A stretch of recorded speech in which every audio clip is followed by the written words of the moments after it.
Hi Ghouls, so it is Zoe here, Editor-in-Chief of Ghouls Magazine. So you may be aware, this week is Mental Health Awareness Week, and it's an absolutely crucial and very important awareness week, mainly because it gives us the opportunity to, I think, be a little bit more open and talk about our mental health problems. And, you know, I have to be honest with you, like, it's something that I really struggle with. Talking about my emotions, talking about mental health is, like, for me, one of the most difficult things. I'm absolutely getting better at it. And, you know, you can ask my therapist that. I have therapy and it's wonderful. It's one of the best things I've ever done. But, you know, I've never really gone out on record and spoken about a lot of the things about my mental health. I am quite a positive person, very energetic, very weird, eccentric, but generally, you know, I have a positive outlook. So I think I often see my mental health as, if it's having a bad day, that's a negative and it shouldn't be spoken about, which is absolutely not the truth. For me, horror has played such an essential part in my healing process. I had a lot of trauma in my teens, bullying, sexual assault, the list goes on, and that kind of culminated into a big, I guess, bang, spiral, chaotic phase when my mum passed away from breast cancer when I was 18.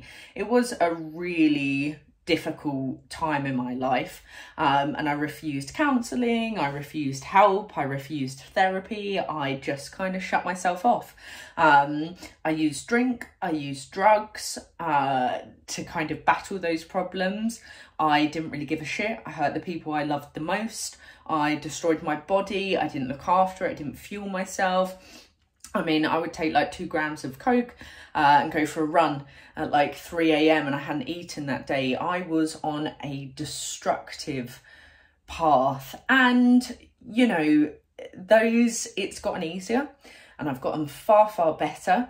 And I think, you know, one of the things that really helped me was finding something in extreme horror films, which might seem weird to use something like seeing people tortured as a form of catharsis. But for me, it kind of, watching other people suffering on screen, as horrible as that kind of is, it actually helped me to kind of process the suffering that I was internalizing and going through.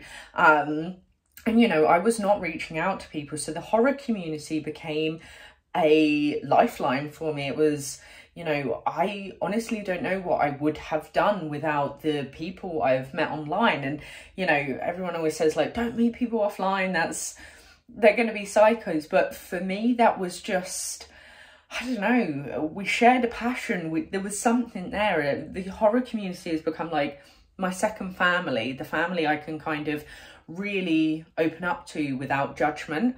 And like I said, you know, extreme horror films, they provide for me something that I struggle with emotions and talking, as you're probably telling in this video, but I'm not going to edit this out, because this is real. This is me feeling uncomfortable as hell talking about these things, but persevering with it, because that's what it's about. It is so important that even when we're going, I just don't want to say anything to anybody, that we do.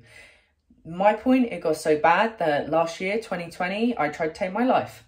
Why? I felt like I was drowning, not because of one particular reason. I just did not communicate to people how I was feeling. And let me tell you now, it is so empowering when you finally just go, fuck it, I'm gonna just tell people when I'm having a shit day. And now I do.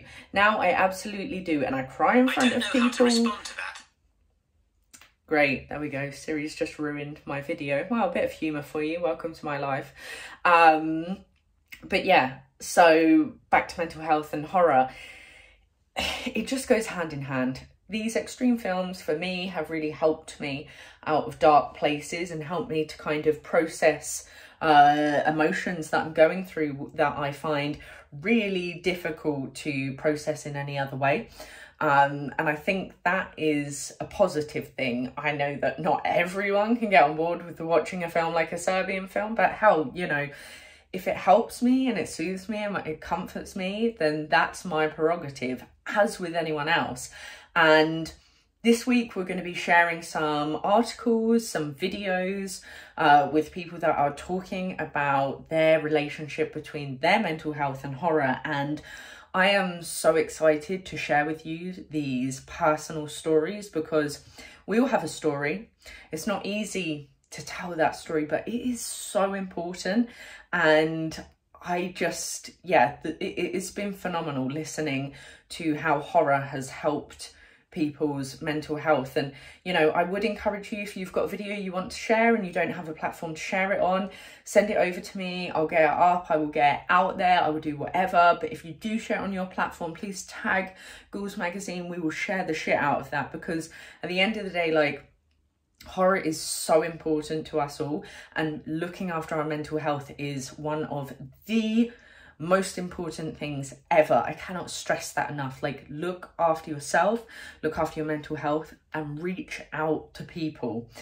We also have a panel happening on Thursday at 7:30 p.m. BST, where I'm going to be talking to some people, some incredible people, about mental health and their relationship with horror. And again, it's just so important. It's such an important topic. So, like I said, please, please, please, if you need someone to talk to, reach out. My DMs are always open.